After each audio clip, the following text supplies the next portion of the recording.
So here we are at the world's largest indoor pool.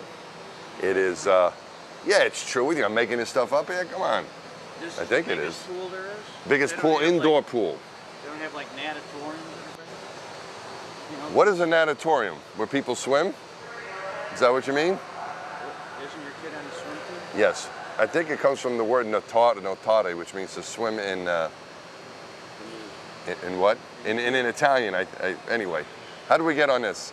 In natatorium, yes, I think, when you're filming me, don't make, you want to get on this side, you don't fall in the water? There's one rule we have here at the Neutral Buoyancy Lab, NBL, is don't fall in the water. Other than that, you can do pretty much whatever you want. But no, it is, Jim, it is the largest indoor swimming pool. If you consider all the water that's inside of it, because it's 100 feet, yeah, it's very deep. It's 100 feet wide, it's 200 feet long, and it's 40 feet deep. So maybe there is a natatorium that is, you know, wider or longer, but you know, and when you combine the length and the width and the depth, then we get volume. That's for you kids, you know, studying. It's the largest indoor pool in the world. Man, there may be one that's outdoor, but this is not a swimming pool, may I add. This is a working pool. You know, we do a swim test in here in order to be able to operate in here, but this is meant for people to work and practice their spacewalks. So this crew over here, this STS-133 crew, is getting ready to practice one of their spacewalks in the pool. Watch out for the water. Right. You don't want you falling in, Jim. Jim is our cameraman, by the way. Can I turn the camera on you for a second? Yeah, see, there's Jim. There you go. All right, so we're gonna come over here, and these guys, they got their fancy underwear on. Yeah, there we go. What's going on here? Hey, man. Getting your right and left together? Right, dressy Bessie. Mike's dressing me. I play with paper dolls at home. Yeah. Do you really?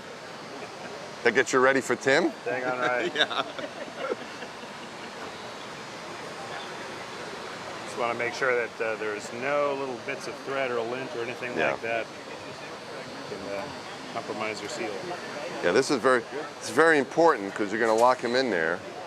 You know, in the water today, if there's a problem, they'll detect a leak, but in space, you don't want any leaks, of course. So Mike's over here practicing, so when you get on space, it'll run very smoothly.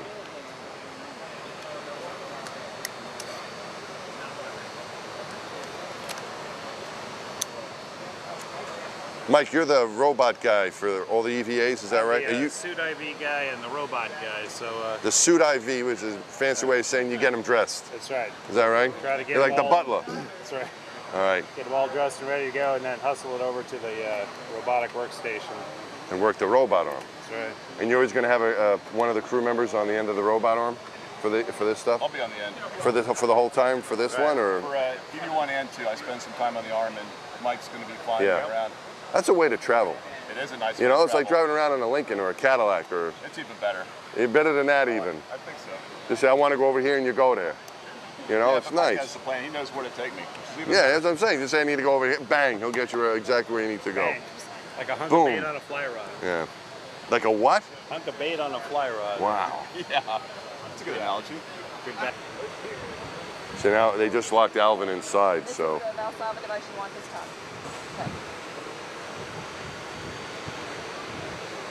So he can't scratch his face anymore. You can use the little. He can use that, yeah. So Nicole, you doing one of these EVAs as well, or two of them? What are you doing? Are you going outside for this one? I'll be the IV for these guys. These are the only guys that go outside? Yeah. That's it? Yeah. It's nice. We have two. I think if we had 3 EVAs, we might have swapped it Might swap around a little bit. It's working out nice. It'd be nice to see Al go out the door. But you've done you did a spacewalk on your first flight, didn't you? Yeah, with the 128 crew. Yeah. Amazing experience. Yeah. Do you wish you were going out again, or are you kind of like, let those guys go, what the heck? I'm not going to lie. Yeah. You'd like to go out again? I would love to do it again. Yeah. But I mean, like, this is so cool to get to see, you know, and I think the IV experience is going to be a neat thing too. Yeah. Because, you get to tell them what to do. Yeah, I'll be the boss of them. Yeah. You should take advantage of that, especially since you have to go outside. And what you do, you say, oh, this is so easy. it would be no problem for me. You know, you tell them that, that's what you do, you can rub it in. If I was out there, this would be really easy, so I'm sure this won't take that kind of thing, rub it in. Right. You know what I mean? Right. Yeah. Right. As classmates from 2000, these guys know very well that I can be the good boss of them. A good, what does that mean? Good boss of them. Like a nice boss? A nice boss, yeah. Yeah. I'm willing to tell them what to do, Yeah. but they'll know I'm mean it. I think you should take advantage of that situation. We don't use these in space. Don't use those weights in space. Why not, Nicole? Tell us. Well, because we don't need them for microgravity, but here we're going to try to do our best, and these guys do a wonderful job of. We won't have them in us, space neither. I know. Right, I you know. wanna That's why we don't get all the right. computer. Neutrally buoyant in the pool. So Right, to so- try to simulate that as well. Right, because people, even though you're in the water, things will still drop. Yeah, you know, this is when you actually throw a so- rock, it'll drop. So We could put and Al in there. He could go he'll straight to drop. the bottom, He'll yeah. go. So you need different things like this. This is made out of some kind of foam here, right, or Yeah, and then lightweight they stuff. Can slide little foam They can and put weights foam up or in weights here. around here to try to get him so he's floating in there. And that's the trick of these divers are very skilled at doing that. So you don't need these big weights in space. What else you want to tell us? Is there any like funny things that Al needs when he gets dressed that you've discovered? You know? No, I don't think so. No? These guys are using, did you use those safety tether packs before? What? The safety tether pack? I mean, I guess not, because I don't know what it is. Yeah. You know What is how, it? you know, you've got this deal where you get to a certain point and your tether runs out and you have to swap to another tether. No, see, we only you stayed only inside the went like payload 10 bay. feet out, right? We weren't allowed to go very far. You know, like when your kid first takes his bicycle out, you only let him go to the mailbox. Right. That's kind of like, we weren't allowed to. You guys go way far out on that These space guys station. are going way out. We had to so- stay in the neighborhood. No, so we didn't have to worry about tethers running out. Well, this is Well, go ahead. cool because So what is this now?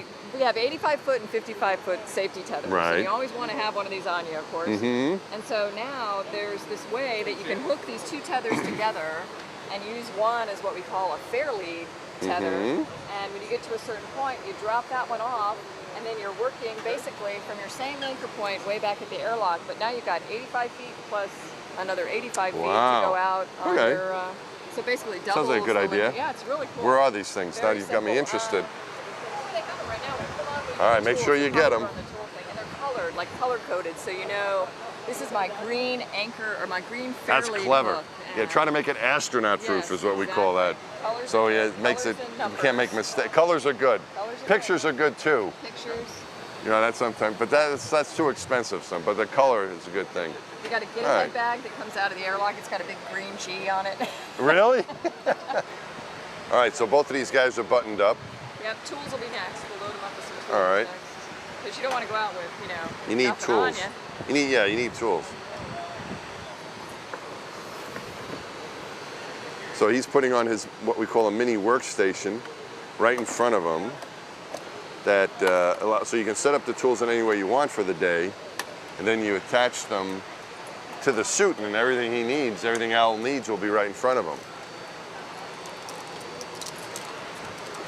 And he's got a camera to take pictures in case sometimes you need to take pictures to document stuff, and then it's nice to have a camera to take pictures of the nice scenery around you. We're using this one. Al, on the camera, this guy, not in. And that's a tether hook that Nicole's shown. Everything needs to be tethered so we don't lose it.